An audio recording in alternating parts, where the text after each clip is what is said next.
So we're going to promote 2 books today. We're going to have a great discussion. Normally these are seminar style, but with 77 people, it's going to be a little hard to keep it informal and seminar style. So we'll do our best. Emma Bates, a research associate, is going to lead us today. And so she's going to impose order and bring order from chaos to this event. So Emma, why don't you take over? Thanks so much, everybody, for joining us. Thanks, Seth. So cyber-enabled measures is a really hard topic. It's a realm that spans the digital, the abstract, the psychological, and at its acme, as we'll talk about today, sort of the societal level. And so it's therefore deeply intimidating, but also an essential paradigm if we're going to deal with some of the most challenging problems of today. So it's helpful that we have 2 new books that I think should and will carve a place in the public discourse about this subject for their authors.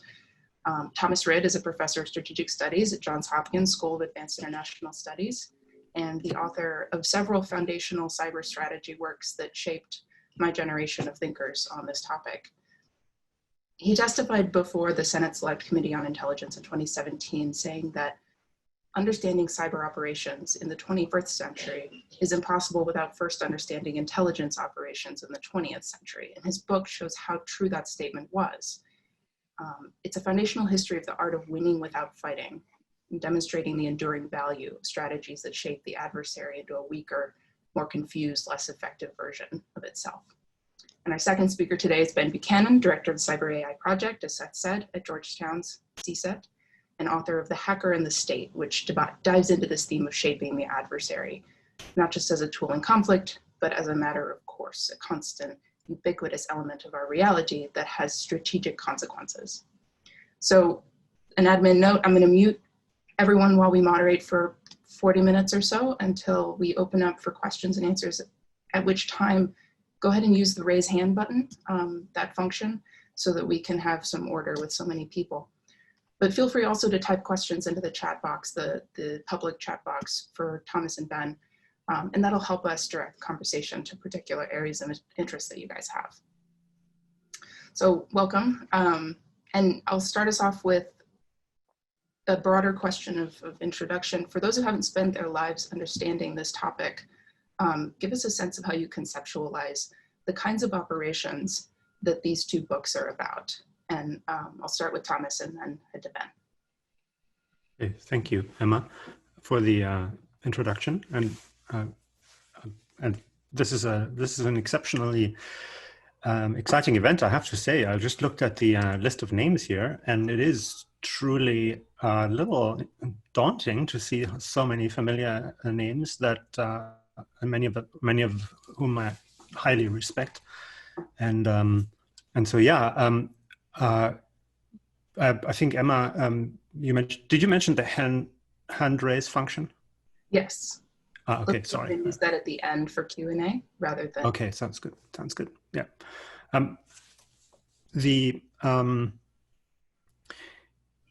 What are we looking at? So when I started writing active measures, obviously, as many here will know, this is a history that I wrote backwards. I was confronted with the 2016 election interference, like many on this call, and suddenly understood that I'm not prepared to understand the history of what happens here. And as I was looking back, I confronted this conceptual problem. How am I supposed to understand this history? Am I going to look at covert action? Am I going to look at disinformation or some other term? How do I contain what is going on? And because there's so many different terms for it, CIA called disinformation political warfare, psychological warfare in the 1950s and 60s. Then there was a time when we called it information operations. And of course, I think we all intuitively agree that there's something going on in this space that goes beyond just collecting information, beyond just intelligence collection, espionage. And so what is it? Because it goes beyond disinformation, obviously. If you take an operation like NotPetya, which had a disinformation component, if you like, because it used, or an active measure component because it used deception about what it is and who is behind it. But at the same time, it had a wiping effect de facto. So it was a form of sabotage. So I think the opening observation I would make is that we're really conceptually in quite a confusing terrain. And in some ways, in my book, I'm dodging the question what the best concept is, because I'm telling the story based on operations and events, and I'm using the terminology that the actors themselves used, hence the subtitle and the title, Active Measures in Political Warfare.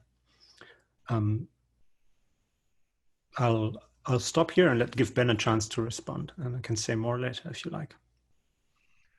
I think Thomas's answer is actually quite a striking one, because I feel like, and we did not coordinate this, that my experience in writing this book was the exact reverse, which is to say, if Thomas was writing a history backwards, I was in many sense writing a history forwards, and it was a very lived history. Most of the events, almost all of the events that I write about in my book are events that I first consumed as news stories that we watched happen over the last really 12 or so years, when we talk about early cyber espionage from China and Russia, and then the Stuxnet hacks, and then moving on to the realm of political warfare or information operations and the like.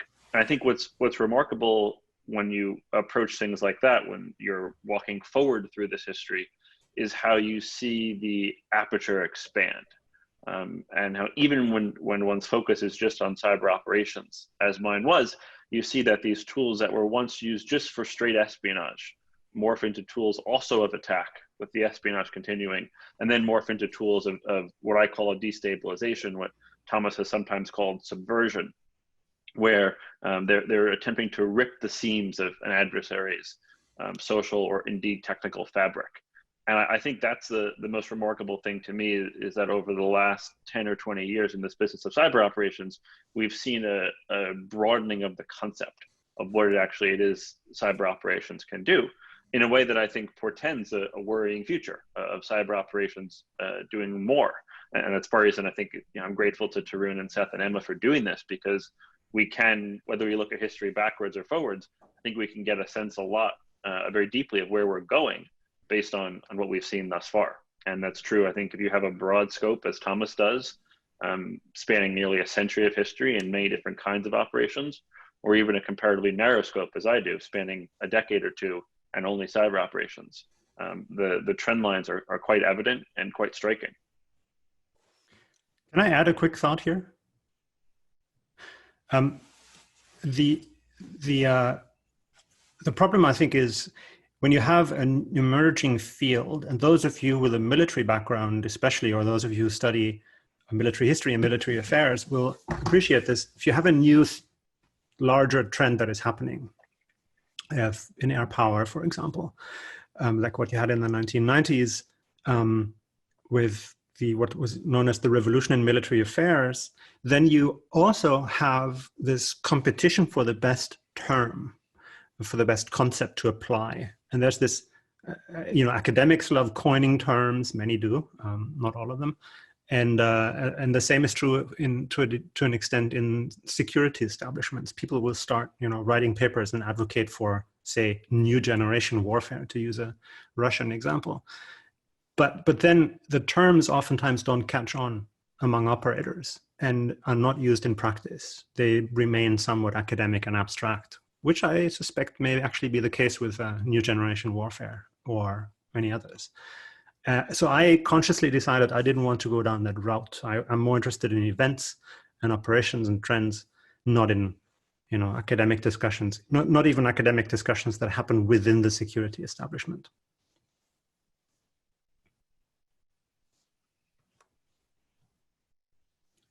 Sorry, I think Emma, you muted. Yeah. Yes. I was gonna send it maybe back to Ben and ask, do we maybe need new terms? Because, you have your CIA terms, political warfare, psychological warfare, which is strange because warfare is a strange word for something that's happening everywhere all the time. influence operations, perhaps. Hacking seems a little too specific. What kind of term, do you think that we could maybe switch to that talks about this cyber-enabled active measures of today, if any? Or do you agree with Thomas? Yeah, again, I called it destabilization as the name of part 3 of my book, which really is the part that talks about this stuff. More generally, I think I try to focus on the intentions of states. So a big theme in my writing has been talking about the value of cyber operations for signaling versus the value of cyber operations for shaping. And these are certainly not terms I've invented. They've been around since the Cold War, but I think they fit very well. So I didn't see a need to do a lot of coining there. But I do think when you look at the activity itself, very often the intention is to destabilize, and that takes a variety of forms, whether it's election interference, whether it's stoking racial divisions, whether it's manipulating financial records, or posting adversaries, hacking tools online. I think there's a pretty broad remit that fits within that category. So that's how I felt comfortable defining it. But I think like Thomas, the stories are too good, the events are too compelling to spend too much time on the definitions. Yeah. So let's dive a little into that history. How has the internet changed covert action? Is planning and execution harder or easier as a result? What's possible now that wasn't possible before? And maybe that's a question for Thomas first. Yeah, that's a very difficult question, because we have this strange situation that, when the Cold War ends in the early 1990s, late 1980s, early 1990s, when it sort of all comes apart, we have this parallel situation that the internet rises as a more widespread popular platform. So, the Soviet Union goes down, the internet goes up. And as a result, there's a little bit of a pause. The 1990s are a decade of great optimism, there are various versions of that optimism, famously the end of history, internet utopianism, many of you are familiar there. And then the new, the threats on that new platform start to creep in with a little bit of delay. And initially the optimism comes in two forms. The hubris in the early 1990s, of course, comes as a utopian, in a utopian version. The internet will allow us to, is a force for good, and everybody can reinvent themselves. And in a dystopian version, which is the cyber war vision. So how does that affect operations? I mentioned these cultural trends because I think they're highly significant. In my story, in the story that I'm telling in the book, I think it's impossible to conceptualize cyber operations without understanding internet culture as it emerges in the late 1990s and early 2000s, because they converge. You see, for example, the anonymous movement being exploited by state actors early, in about late 2013, that starts to happen. So one effect that I'm looking at in active measures is how internet culture, I'm essentially ignoring the technical aspect in my response here, but how internet culture is creating a perfect cover for some form of covert action or active measures operations. And of course, you can apply that even to cyber crime. So the fake ransomware attacks that we saw, the two big ones, WannaCry and NotPetya, they had a component of that camouflaging built in. Of course, in this case, more of a criminal cover than an anonymous cover. But I think we have to become better at seeing this wider context. And another feature, and I'll just point that out briefly. For example, if you from an operator's point of view, if you reveal information online by engineering some form of leak, of course, that has become so much easier today, because you can just, leak information on some website and then seed it and surface it in forums, on Twitter, etc. There are many, many leaks that have appeared that way. Some of them never made it into big events, into highly newsworthy events, but sort of lingered on the margins and nevertheless had an operational effect, I think. What does that mean for operators?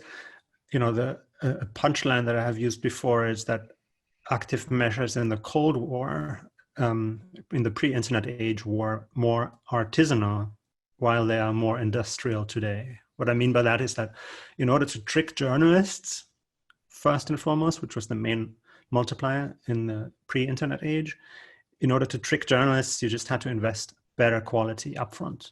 You had to be really good at forging, at, maintaining relationships, that kind of thing. That has become a lot easier in today, because you can outsource some of the value creation chain of an operation to the victim itself. So shadow brokers is a great example. I think whoever did shadow brokers, my theory is or my working assumption is, it was an inside job, not a foreign intelligence operation. But whoever did it ran it as an operation, and deliberately, it appears, weaponized the cybersecurity research community, because it was us. It was not, obviously I wasn't, an integral part of this. I just watched, but there was many people dug into the exploits, into the data, and essentially got them ready for press coverage, because it was so highly technical. That was part of the operation itself. That's, I think, new. I think Thomas's answer is terrific. I would just fill in a couple other points. When you ask the question, Oops, I'm so sorry. There we go. When you asked the question, the first image that came to my mind was Daniel Ellsberg, of course, the famous leaker of the Pentagon Papers. And it's worth just thinking about that story a little bit. Obviously, it wasn't a foreign operation, but it gives us a sense of how information moved in that era. Ellsberg decided he was going to leak the Pentagon Papers, and then spent the next year photocopying. And he got his family involved in photocopying. He got his friends involved in photocopying. He essentially worked all day and photocopied all night in order to produce a replica of these papers. Information in the internet age just moves much more quickly. And I think that changes the capacity for leaks both for foreign intelligence operations and inside jobs as well. Chelsea Manning burned the files onto a DVD while lip syncing to Lady Gaga in Iraq, wrote Lady Gaga on the DVD and walked out the door. Snowden's certainly a more complicated case, but there's no doubt that the portability of information, in particular backing the information up from NSA locations to Hawaii, enabled him to carry out what he did. And certainly, I think if you look at things like the shadow brokers, or you look at many of the leaks posted in WikiLeaks, all in the vein of the internet culture that Thomas was talking about, you'll see it's the portability of information that enables this large-scale dump of information in the first place. And then I think the culture around it that Thomas talked about so much is what gives the leaks their impact. The downside to dumping lots of information is you have to find a way to curate that information, to point people to the explosive stuff. And that's where the press comes in, and that's where in the case of the shadow brokers and some of the Snowden material, the cybersecurity research community comes in. But I do think it's a fundamentally different architecture when the information is more mobile and the operations therefore are more scalable. And that's something that the governments are only just starting to reckoning with. And I would point out that whatever we think of the shadow brokers, and it is a fascinating case, that model of dumping lots of information on adversary cyber capabilities has persisted. And if you look at information's revealed on Iranian capabilities last year, I think it's fair to say others have learned from what the shadow brokers have done. The last point I'd make here, and in particular because the CSET, the Center for Security and Emerging Technology, where Tarun and I are senior fellows, is so focused on AI, is that a lot of times it is not just non-technical means like the press and the media that govern what information gets surfaced, but algorithms themselves. What does it mean to go viral on Twitter or on Facebook or on YouTube? That is a fundamental part of the architecture of information operations, is finding ways to get content to go viral. Some of that is directed at people, and some of that, if you look at the activities on those internet platforms, is directed at fooling algorithms into establishing broader reach. So in a very important way, the terrain has shifted, not just in the information is more portable and more mobile across the terrain, but that it's algorithms as well as people that govern how the information moves. So the shadow broker's story is particularly interesting and important, so I want to focus in on that. This was, for those who don't know, this was the late 2016 leak of NSA tools that really hamstrung our response to what Russian attributed attacks had done earlier that year. It essentially made public the crown jewels of NSA capabilities. So either Thomas or Ben, tell us, why was this event so important on so many levels? And what do we know and not know about it today? Thomas, why don't you start?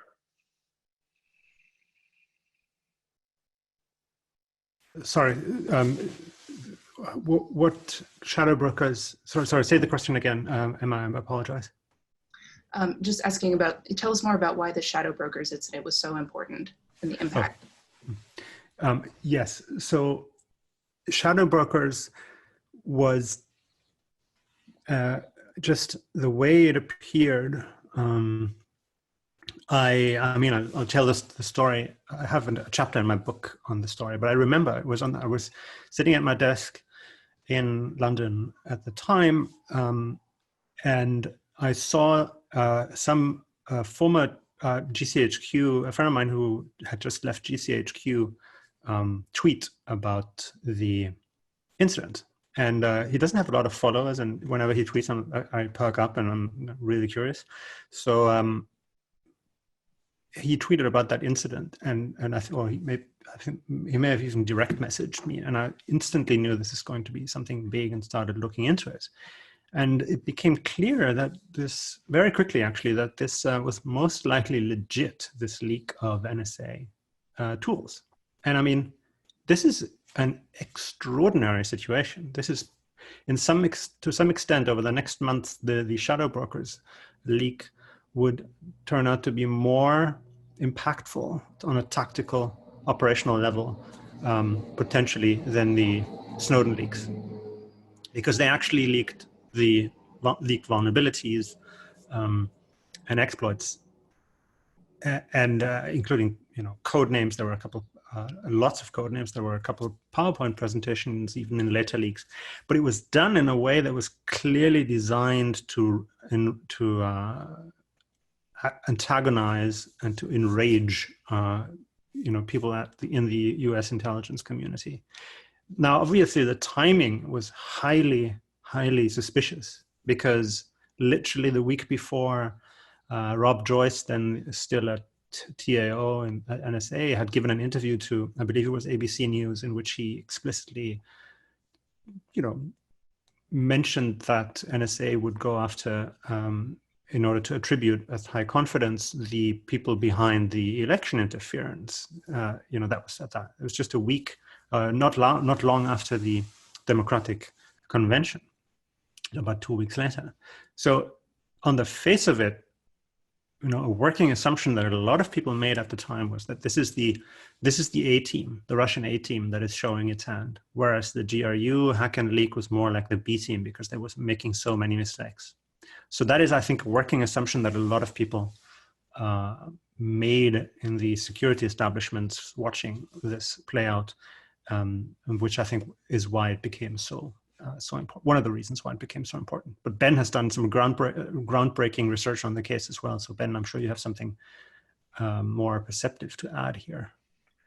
I'm not sure if it's more perceptive. This is something that Thomas and I have both been fascinated by, I think, quite literally since it happened. It is no exaggeration to say that certainly in the business of cyber operations, and probably also in the business of information operations, this is the biggest mystery that's out there. And it's remarkable that you have a case that directly enabled two of the most devastating cyber attacks in history, NotPetya and WannaCry, to varying degrees, was at the core of an incredibly significant period in American history. And even now, 4 years later, we know so little about it. Thomas did a good job of summarizing what we do know at this incredibly heady moment beginning in August of 2016, essentially continuing through the first 6 months of the Trump administration.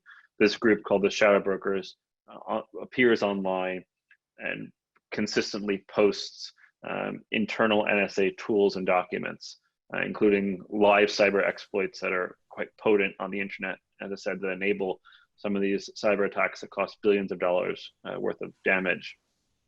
And we still don't know who did it. I think Thomas and I might disagree a little bit. No one knows for sure. If I were pushed, I would guess there is a foreign hand involved in this. Thomas, I think, would take the other side of it, but everyone is guessing here, and there's not a lot of evidence. But what's remarkable, I think, certainly as I write the story, I call it a tactic of sabotage through exposure. That what the shadow brokers did was not just cause chaos in the cyber attacks the tools enabled, but essentially took arrows out of the NSA's quiver. By posting these tools online, they hurt the NSA's capability to carry out its own operations, again, taking arrows from the quiver, removing the capacity for the agency to act using those tools, and giving them to others, in this case, the GRU in Russia and the North Koreans to use as they saw fit. So that was certainly an incredibly disruptive effect on the broader cyber ecosystem, and one that we have seen, as I said before, mirrored in other leaking operations since then, in particular, the Iranian tools being posted online, or a very nebulous group called Intrusion Truth that has burned a lot of Chinese tools and operations. So I think it's fair to say what the shadow brokers have started, others have continued. And it's a remarkable feature of the information operations and cyber operations domain today. Yeah. Can I jump in with a quick illustration from shadow brokers here? Is that okay? So the shadow brokers case is just such a gold mine. I mean, not a gold mine. It's also shocking. I don't mean. So let's zoom in for a moment. The NotPetya malware attributed by NSA, GCHQ, and a number of allies, Five Eyes and beyond allies to GRU Unit 74455. And multiple times with some detail actually now. This unit, we know from its targeting history, is quite sophisticated. They really know what they're doing. It appears that they were also behind the TV5 Mond attack, which was truly an impressive an impressive integrated operation. And what they did is they reused the Eternal Blue exploit. This is widely covered in the press. Of course, it's a very controversial NSA exploit, the Eternal Blue exploit. But what is less widely known is that the Eternal Blue exploit in the NotPetya payload, this is quite getting a little technical, but I think the audience, some people in the audience either know this already or will appreciate it. The NotPetya payload had Eternal Blue built in as a second propagation mechanism. The default number one propagation mechanism was far less interesting. It's known as Mimikatz. It's a credential harvesting tool. So what does that mean? What am I really saying here? What I'm saying is that GRU appears to have used an NSA exploit because they're technically competent, they must have known, this is an assumption I'm making, they must have known that the Eternal Blue was essentially irrelevant for the propagation of NotPetya. The entire payload, the entire malware did not need Eternal Blue because about 98% of all propagation, it's difficult to quantify, actually did not even draw on Eternal Blue. So Eternal Blue, to put it in plain English, was really built in by GRU as a big middle finger for the NSA. That's the main purpose of that exploit. The purpose was not technical; it was purely emotional, if you like, or political. So it's an extraordinary example of an active measure, if you like, or some form of I/O built into a cyber operation. Emma, at the risk of spending too much time on shadow brokers, we'll build on Thomas's point here and to say that, well, it's a fair question to ask, what's the consequence of this active measure? Why would the GRU take this leaked tool, which maybe was leaked by Russians, maybe not, put it in this attack that didn't need it? okay, it's a middle finger to the NSA. What are the consequences? And it's actually quite clear that the NotPetya attack and the role of Eternal Blue in that attack, or should we say the perceived role of Eternal Blue in that attack, hurt the NSA. And even people like Michael Hayden, a former director of the NSA, came out after that attack and after the WannaCry attack that also used Eternal Blue that the North Koreans carried out a few months prior, and said things like, if the NSA can't keep these tools secret, this is an argument to, quote, do less. And at a time when the NSA was under significant public criticism, to have people like Michael Hayden, again, a former director, or Brad Smith, who is the president, chief policy officer at Microsoft, criticize the NSA for this, certainly I think was damaging to the agency. So in some sense, the shadow brokers case and the link to NotPetya, or the perceived link to NotPetya, is a distillation of a lot of what we're talking about here writ small. The merging of cyber operations and information operations, the competition between intelligence agencies that's gone on for decades, the role of public perception, even when it divorces from reality, and this aggressive collision of wills, but potentially between states, often between states, that plays out in a domain that's totally different from conventional military conflict, and yet still quite impactful. Yeah, that's really interesting. And this element of the shadow brokers attack, the screw you to the NSA, you know, it makes me think about, was that a signal, or, you know, was that more about shaping? And to get back to the paradigm of your book, Ben, cyber seems to be more useful for shaping, and yet this sort of just sent a message. Talk a little bit about what the limitations of our ways of thinking about conventional weapons ends up doing to our ability to analyze cyber weapons, things like this. One of my frustrations that I think Thomas shares to some degree is that for so long, our discussion of cyber operations has been theoretical or hypothetical. Thomas essentially made his big break in this field, writing an article, then a book called Cyber War Will Not Take Place, that does this terrific job of pushing back on the cyber 9/11 and the cyber Pearl Harbor analogies that so dominate the field.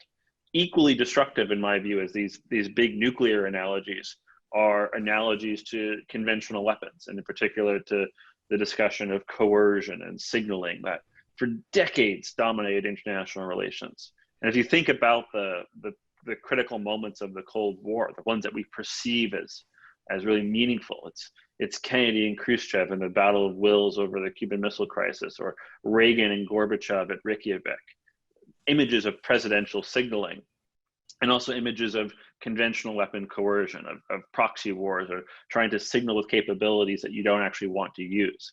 And these analogies are equally destructive. And what I wanted to show was, well, what actually happens? If you're looking for cyber operations with planes crashing and cities burning, in my view, you miss the activities that matter most. You miss the kind of daily competition that governs the behavior of nations in cyberspace. And I think the shadow brokers might be one example of that. Certainly the NotPetya is an example of that. But where I think people go wrong as they look at the activities that do occur is they try to filter everything through this Schelling-esque coercion paradigm. And I think a lot of times the signals are really hard to interpret. Again, there's great mystery about shadow brokers. Even 4 years later, there's still some mystery about NotPetya. Did NotPetya do more damage than intended, less damage than intended? There's strong cases on either side for both of those arguments. And then even in the cases we haven't talked about, like the two blackouts in Ukraine in 2015 and 2016, it's quite clear they probably did less damage than they could have. It's unclear if that's intentional or not. And it's unclear if they're a signal, what they're a signal for. Are they a signal to the Ukrainians? Are they a signal to the Americans? There's a lot of complexity. And I think that in general, we overrate the utility of cyber operations and also information operations as signals between nations, and we underrate them as tools of shaping the environment, of gaining an advantage in this persistent competition.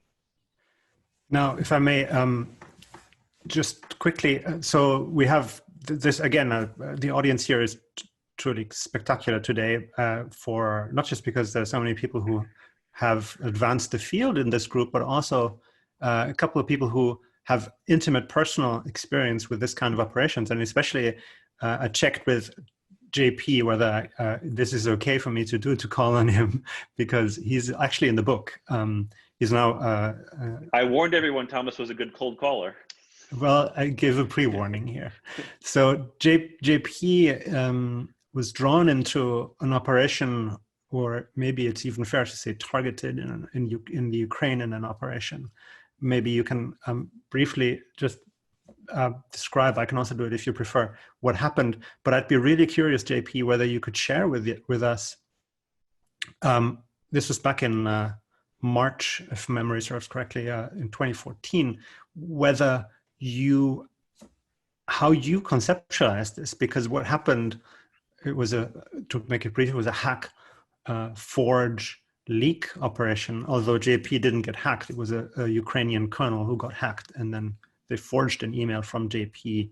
The adversary forged an email from JP to that Ukrainian kernel, which he didn't write, obviously. What was it at the time? How did you conceptualize it at the time? Was it, yeah, I'd be really curious, and also whether you saw it as signaling or shaping in response to Emma's question here. Thank you, Thomas. I hope everyone can hear me okay. Emma, you got me great. Yeah, I think, it did happen. Looking back, it happened in February or March of 2014, and there's a lot of things going on in Ukraine at that moment. A large protests downtown on the Maidan, or the Independence Square in Kiev, and we were, as an assistant army attaché at the time, I was in an office that was just sort of keeping tabs on what's going on in Ukraine, and I became aware of this sort of hack or cyber attack, really, as we came to know it at the time, only after the fact, after I started receiving actually hate mail to my email address. And I started getting streams and streams of hate mail to my official government email address, and this was a bit strange. And so I went back to the office, and it turns out someone, I think back in the United States, had alerted me to this, what we now know as an active measure, but at the time, this hack or release by the alleged group Anonymous over a purported email that shows me orchestrating a false flag attack in Melitopol, Ukraine, to frame, in the words of the email, to quote unquote frame up the neighbor. And we must, it was also filled with really sort of rich non-native English language to purportedly show that I was part of this orchestrated attack to make it look like, to create chaos and to make it look like Russia was behind all of this. And so this, this eventually got put in the right places in our own government and exposed to the right sort of analysts and decision makers. And I didn't stop receiving hate mail, which was interesting at the time. But the hate mail also came from a wide range of sources, both foreign and US purportedly. So at the time, to answer Thomas' question, I think, looking back, it was more appropriately a cyber attack, or I think what we came to know as sort of information operations. And I include the latter only because at that time in Ukraine, we were witnessing a very, very confused and chaotic information space in which Russia or other actors, and Ukrainians probably as well, there was a lot of noise in the information space over the roots or the causes or the perpetrators of the revolution that was happening in Ukraine at that time. So because of this noise and because of all the, what we now know as disinformation in that space, to see this hacking attack that occurred, in which I was a sort of a victim of, it was simultaneously very surprising, but it was also kind of expected in a way, because it was not, it did not jump out as something completely novel in that time and space in which we were all very hyper focused on the information space surrounding the revolution going on in Ukraine at that time. So I'll stop there. Hopefully that is a good enough explanation. Thank you. Fantastic. Yeah, thank you. I'm gonna open it up to questions. So think of what you might want to ask. With one final sort of stepping back, wrapping it up, question for our two authors.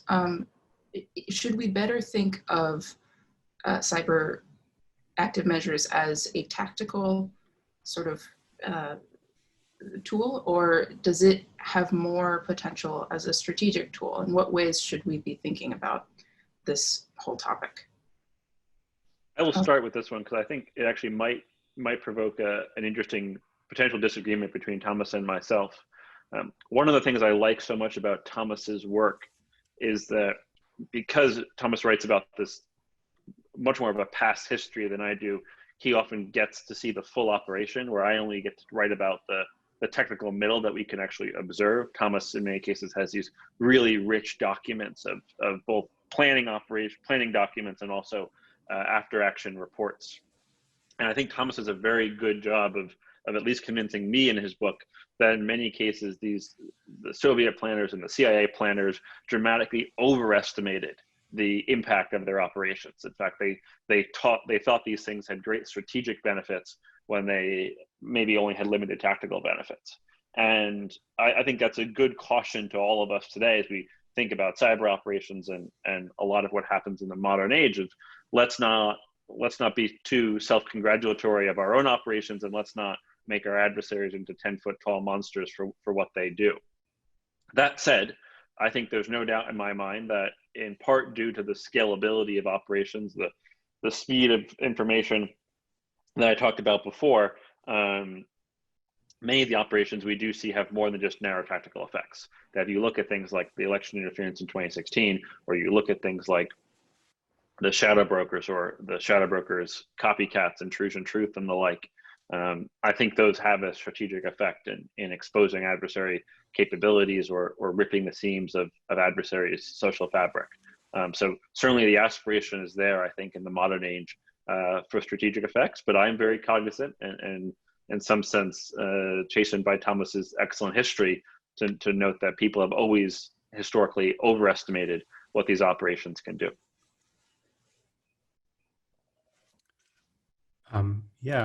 Should we bring in some audience questions? Absolutely. So Sophia Gatsios has had her hand up. Let's start with her. Sure. Good afternoon. So yesterday we saw that Twitter identified and took down an account that was purporting to be Antifa United States, but actually ended up being linked to Identity Europa, which is one of an increasing number of cases where IO is being used by domestic groups against domestic groups as opposed to between nation states.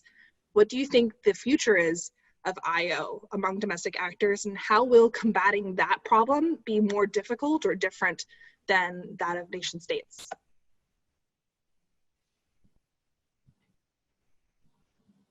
Thomas, do you want to start with that? Yeah, it's a great question, and it's a question that I think hasn't received enough attention yet. I don't think we have great examples and data on that question. There's no doubt in my mind that the IRA, the Internet Research Agency, ultimately was it was a non-governmental actor, although of course they were some form of contractor through a series of shell companies. So in some ways, drawing the line between activists, non-profits, for-profits, and governments, outright governments, especially because we know from history that governments actually fund and incentivize activists and all of the others in information operations and active measures. I think it will become harder to draw a clear line. In some ways, that's taking us back to the, back to the future, so to speak. And I have also no doubt that by exaggerating the impact of what happened in 2016, by making the operation, we live in a constructivist nightmare. If we collectively decide the 2016 operation, the IRA interference especially, which was really not that effective based on the data, but if we collectively decide that it had an impact on the election, then we actually create an impact for them. That's not a gimmick, that's not an academic exercise here, that is actually what is happening. And of course, that's creating a marketplace. It's creating a demand for third parties to enter the fray, and that group of third parties will include governments as well as activists. And I think we see that play out right now in the context of the protests. And I deliberately do not use the word riot here. I'll be very brief, and I think just to add one more important point here, there is a notion out there that information operations are essentially entirely foreign in their providence, and that they can be solved with technical means. Neither of those is true. In many respects, I think we could have a debate, and Thomas, I know, could, I think, probably argue both sides of it very well, of the relative power of domestic versus foreign information operations. At a minimum, either information operations, whatever their provenance, is a wedge that exploits a gap or a crack that already exists in society. And the domestic information operations, I think, are more evidence of that crack and exploit the same kinds of divisions. The other very dangerous thing is that the information operations can be solved technically. I think it is letting ourselves off the hook if we think that these are purely technical problems. As Sophia's question, I think, rightly pointed out, a lot of times these are American citizens showing the divisions in our country, and there's not a technology in the world that can solve that. Thank you. I will. Did you want to add something, Thomas? No, sorry, go ahead. There's some great questions in the chat, and condensing two of them. Recently, Thomas, you asked a question on Twitter about intrusion truths efforts. What was the result of that research? Did it have any impact on adversary behavior? And a question from Alex Campbell building on that. It only exposed people and companies without mentioning capabilities. Do these two types of attribution have different intents or effects? Yeah, this is a tough question. I mean, Chris Rolfe's question, there's a little bit of response in the thread in response to my question from people who are watching various Chinese groups. And it appears also from private messages that we received, I'll keep it abstract here because there will be more coming. It appears that the intrusion truth had some form of effect on the adversary. But I think that the specifics, I would have to both go back to my notes, and also it's probably too specific for this forum here. But Intrusion Truth, just for those who don't know what it is, Intrusion Truth was a website, a blog that suddenly that appeared and revealed Chinese intelligence collection operations in extraordinary detail. It was purportedly open source research, but a lot of close observers have their doubts whether it was actually open source research only, because it was just too well done. Then the comparison, Alex Campbell's comparison between shadow brokers exposing capabilities and Intrusion Truth exposing people and companies without the actual tools. That's a great question, and whether the two different types of attribution have different intents or effects. I think there's no doubt, I can't speak about the intentions because it's, they're not accessible to us, at least not immediately, but the effects are probably, are in my mind, clearly different. By exposing, just a small detail from the shadow brokers release that Intrusion Truth was not able to achieve when they, I believe it was on the 10th of January 2017, so sometime in January 2017, when shadow brokers dumped the list of what became known as Windows wares. That list included a number of high-profile exploits, including Eternal Romance and Eternal Blue, the two best-known ones. When that dropped, it was only the list of names. It was not the actual tools. But that must have sent shockwaves through the NSA, because then they had to basically had to decide, are we now going to tell Microsoft that we've been, exploiting their products for a good while? And they decided obviously to do it, and Microsoft patched, but of course people didn't patch. Microsoft issued a patch, but people didn't necessarily apply it in time. So that kind of cascading effect you only get from exposing actual tools, not from exposing individuals, I would think, but Ben may have a better thought there. It's a great question. I think the only thing I would add is that in some sense, shadow brokers posting the actual hacking capabilities themselves has a negative effect on the stability of, for lack of a better term, the ecosystem. It causes harm when those capabilities are used. And there's extraordinary evidence, a lot of which I point to in detail, of hackers picking those capabilities and using them up for their own purposes, not just in NotPetya and WannaCry, but also in other operations. Intrusion Truth, by not doing that, has more of a stabilizing effect. It burns the Chinese activities, it reveals them, but then it doesn't actually let others use the tools.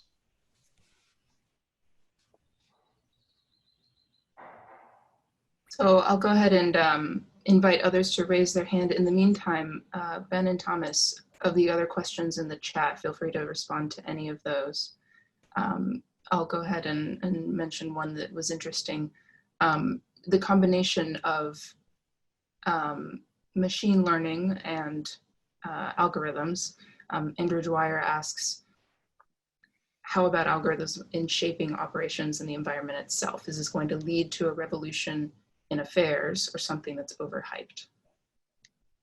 There's an enormous amount of hype around the role of machine learning in cyber operations, and probably also in information operations. A lot of what we do at the Cybersecurity and AI project at CSET is try to tease out what part of this landscape is overhyped and which parts actually have some things to worry about. And I think just to focus on information operations for a second, probably one of the most extraordinary research papers or preprints of research papers came out last week in machine learning and relevant to information operations, and has gotten almost no attention. And that was a study or an algorithm developed by a research lab called OpenAI. For my money, probably the best research lab in the United States for artificial intelligence. And they revealed something called GPT-3, an incredibly powerful linguistic tool that I think, or they think, could be useful in information operations because of its capacity to write quite cogent text with some direction. And the question that gets asked, and is nothing more than a question, is to what degree this will enable actors, if they had similar tools, to change their information operations. Put it differently, what if the so-called Russian bots in 2016 were actually bots and not people in St. Petersburg? And this is something we're very interested in. I don't want to overhype the subject. I think it's a very open question. I noticed Katya Sadova is in the audience here. She's a fellow at the Cyber AI Project, who we're happy to have. And this is essentially one of the questions she's looking at and we are very interested in. So I think it's too soon to say the answer, but there's no doubt in my mind that the technical frontier, as evidenced by things like GPT-3, is moving very quickly. And that has implications for both cyber operations and also, in this case, especially for information operations. But yeah, the two questions just came in there. I don't have anything meaningful to add to what Ben just said there. Actually, in response to one of the questions, sorry, Emma, did you want to? I was just inviting you to go ahead and respond to the ones that you find interesting. Thank you. I will try. One of them is the VEP one. Maybe Ben can tackle that one. I think you're better prepared for that right now. But in the meantime, what's your assessment of the vulnerability of the US this year to information operations, especially in the context of the election? Obviously, a question that is on the minds of a lot of people. It was in the context of COVID-19, and it is right now even more so in the context of the protests. What kind of IO are we seeing? What kind of active are we seeing foreign interference? Are we seeing domestic active measures, or something that we could describe as such? These are, of course, questions that are difficult to answer because we're looking at a moving target. And but I would say something really important that I feel confident about. And Lee Foster, one of the best researchers in the field from FireEye, who leads the social media IO team at FireEye, recently had a great thread on Twitter that I highly recommend to everybody on the question of foreign interference in the context of the protests here and the election more broadly. And the risk, and I feel confident, quite confident when I say this, I think right now in the current climate, the risk of overstating the impact of foreign interference or blaming things that go wrong inside the United States on foreign interference is higher and more pernicious than the risk of foreign interference itself.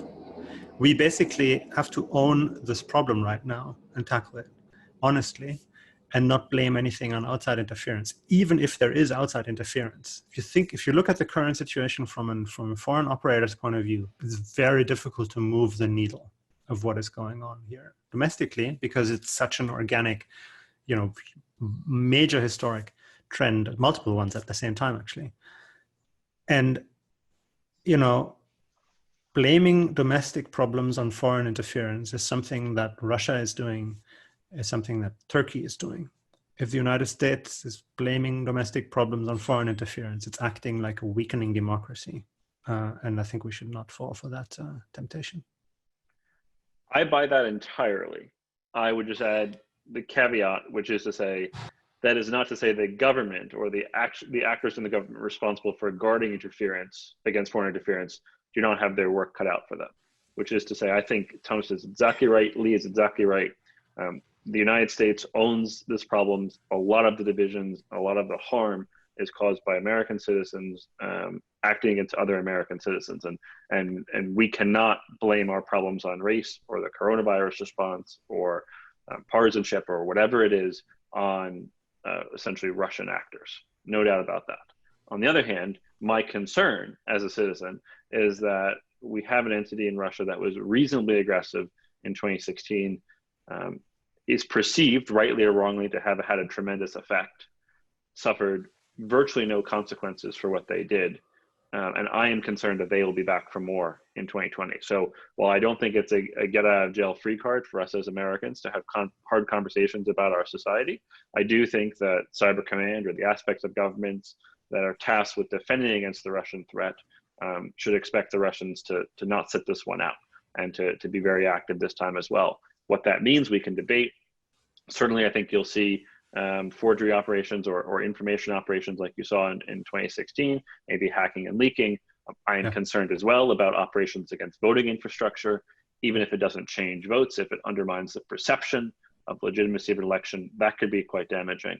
So I hope we are ready. And I think it's entirely consistent with what Thomas and Lee have said.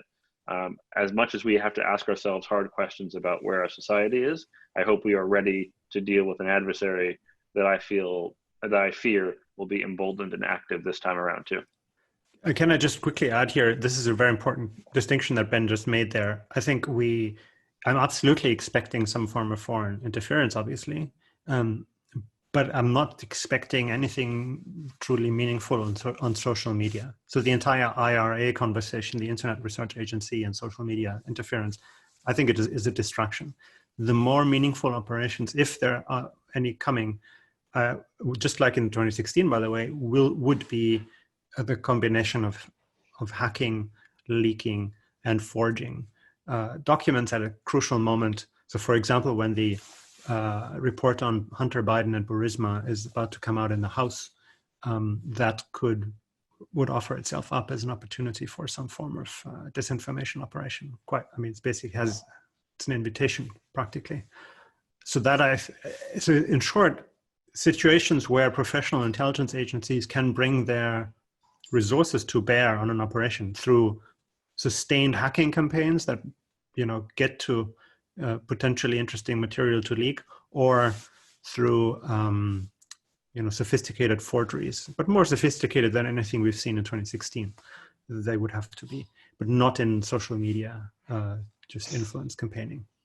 I think that's my personal sort of expectation. I could be wrong, obviously. It sounds like the responsibility is really on the American people to react in a way that isn't exacerbating to these kinds of interferences. I'll end up with a question from Max Kemp. Any out of the box ideas on how to neuter or disrupt foreign influence beyond just being better ourselves as a country? I think particularly in the context of elections, which is basically where we are at this point. Unfortunately, many of these things are too late to do for 2020, but I was saying them in 2016 and 2017, so I'll say them again now. I think there's an old saying that elections have two purposes. The first is to pick the winner. The second is to convince the loser and his or her supporters that they've lost. And I think there's a lot we could do as a democracy to get the basic blocking and tackling of elections right to achieve both of these purposes more fully. And some things are audits of voting machines themselves, strengthening voting infrastructure from registration to polling place check-in to casting of the ballot to dissemination of results, doing what's called a risk limiting audit after the election, which is basically a statistical check to give a very high degree of confidence that the election was not tampered with. Only, I believe, Colorado, maybe Rhode Island have said they would do that. A voter verified paper trail across the board. Many states have it, not all. These are sort of the basic things that we can do that are technocratic levers of government we can pull in the context of an election that I think should increase the level of confidence. Obviously, there are many more complicated debates you can have about how do you prepare society and individuals to build resilience against foreign interference. There's some really interesting work looking at Finland, which of course has been on the doorstep of Russia for a very long time, and how Finnish society has for decades built up resilience to this. But the technocratic things that are the ones that I think are most achievable at this moment. And there's certainly things that can be done on the election front.